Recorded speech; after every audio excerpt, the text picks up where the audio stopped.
Assalamualaikum warahmatullahi wabarakatuh. Alhamdulillahi rabbil alamin. Wabihi nasta'inu ala umurid dunya waddin. Asyhadu an la ilaha illallah wa asyhadu anna Muhammadan abduhu wa rasuluh. Allahumma salli ala Sayyidina Muhammad wa ala alihi wa sahbihi ajma'in. Amma ba'd. Ma'asyiral muslimin muslimat pendengar radio Suara Celebes yang saya hormati. Menyambung pembicaraan kita yang kemarin, kita akan membahas kali ini tema makna yang terkandung di dalam penyembelihan hewan kurban. Hadirin yang saya hormati, makna yang terkandung dalam penyembelihan binatang kurban adalah ingin menghilangkan sifat-sifat binatang yang ada dalam diri manusia.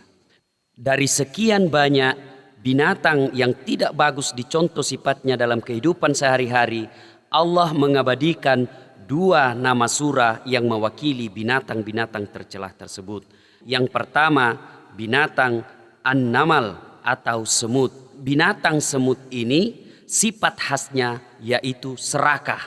Dalam binatang semut kita bisa melihat mereka sering mengumpul-ngumpul bahan makanan, dikumpul dalam sarangnya, kemudian tanpa dikelola menjadi sesuatu yang lebih bagus lagi, yang lebih jelek lagi, pengumpulan barang itu sudah melebihi kebutuhannya dalam kehidupan sehari-hari. Ini berarti bahwa kita boleh saja mencari harta kekayaan ini, tetapi setelah kita kumpul harta kekayaan itu, jangan sampai berlebih-lebihan dalam diri kita sehingga kita melupakan yang namanya kekuasaan Allah Subhanahu wa taala. Kadangkala kita terjerumus dalam sifat serakah, mengumpul-ngumpul harta kekayaan melebihi kebutuhan kita. Yang lebih jauh lagi, kita terjerumus dalam menghalalkan segala cara dalam memperoleh harta itu. Para pendengar yang saya hormati, pada kesempatan ini saya akan menyampaikan sebuah kisah yang dialami oleh Nabiullah Isa alaihi salam. Dijelaskan, Nabi Isa pada suatu saat ingin melakukan perjalanan jauh. Dia mengikutkan salah seorang muridnya. Sebelum melakukan perjalanan, Nabi Isa memiliki 3 potong roti. Dibagilah ketiga potong roti ini.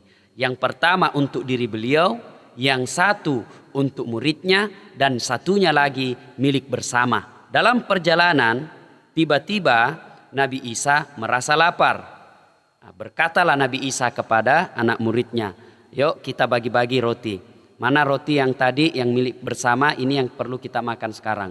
Tiba-tiba murid berkata, ya Rasulullah, roti milik bersama tadi itu hilang, tidak tahu siapa yang ngambil dalam perjalanan. Nabi Isa berkata, oh tidak apa-apa kalau begitu. Nah, dimakanlah rotinya Nabi Isa, kemudian anak muridnya juga memakan bagiannya. Nabi Isa melanjutkan perjalanan. Dalam perjalanan tiba-tiba Nabi Isa alaihi salam menemukan 3 gundukan emas. Kemudian dibagilah ketiga gundukan emas ini. Yang pertama untuk Nabi Isa alaihi salam. Kata Nabi Isa, yang pertama untuk saya, yang kedua untuk kamu, gundukan yang ketiga ini untuk yang makan roti yang hilang tadi. Tiba-tiba Nabi Isa berkata, emas yang ketiga ini untuk orang yang memakan roti. Muridnya kemudian berkata, ya Rasulullah, sayalah orang yang memakan roti tadi. Nabi Isa kemudian berkata, kalau begitu kau ambil ini bagian, ambillah semuanya. Saya kecewa kepada kamu karena kau tidak jujur sama saya. Akhirnya Nabi Isa berkata, saya kasih kau seluruh emas ini dengan syarat kita berpisah sampai di sini. Anak santrinya pun masih berkata, alhamdulillah, tidak apa-apa. Saya rela meninggalkan Anda untuk mendapatkan emas ini. Ini sifat serakah. Dia rela meninggalkan Nabiullah Isa alaihissalam, rela meninggalkan Rasulullah demi mendapatkan yang namanya bongkahan emas.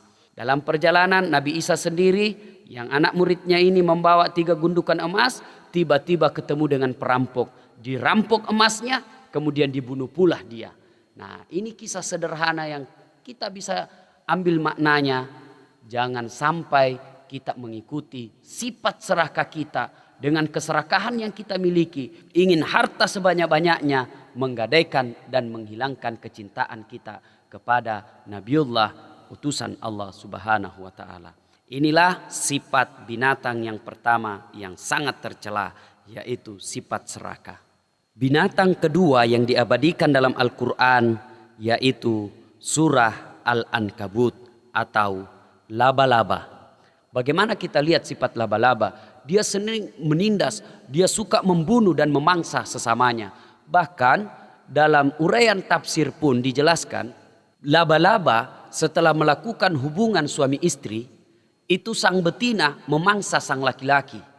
Nah, ini berarti habis manis sepah dibuang. Sekarang ini banyak kita lihat manusia-manusia yang suka menindas sesamanya manusia. Apakah itu pimpinan kepada bawahan ataupun atasan kepada bawahannya. Kita kadangkala melihat pimpinan ataupun atasan yang memperlakukan bawahannya seolah-olah bawahan itu bukan manusia. Seolah-olah bawahan itu sebagai budak.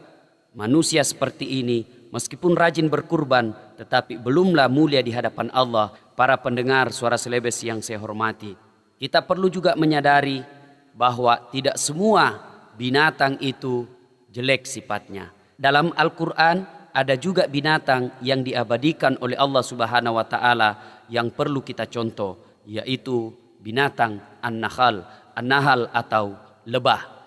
Rasulullah Sallallahu Alaihi Wasallam bahkan menganjurkan kepada kita dalam sebuah hadisnya, masalul mu'minina kamasalin nahal. Perumpamaan mukmin yang baik itu adalah seperti lebah. Lebah, kalau kita berbicara lebih jauh lagi dan mengkaji lebih jauh lagi binatang lebah ini, ada 4 keutamaan yang dia miliki. Yang pertama, binatang lebah itu yang dia makan yang baik-baik. Ini berarti manusia memakan makanan yang baik-baik. Mana makanan yang baik? Halalan thayyiban, yaitu halal dan baik.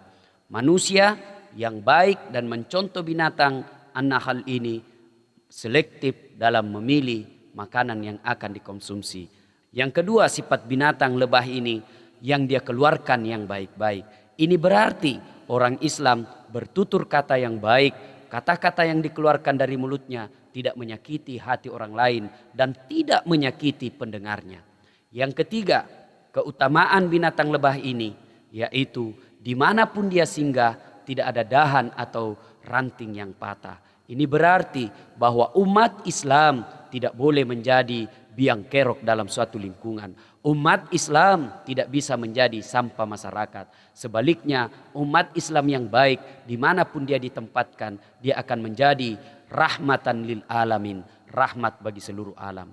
Yang keempat, ciri khas dan kebaikan dari binatang lebah ini yaitu jangan coba-coba diganggu. Kalau lebah dia diganggu, kemanapun kita pasti dikejar. Bahkan menyelam sama sekali pasti kita akan ditunggu. Pendengar Suara Selebes yang saya hormati, inilah yang sempat kita kemukakan pada kesempatan ini. Saya Dasat Latif menyampaikan untuk Suara Selebes.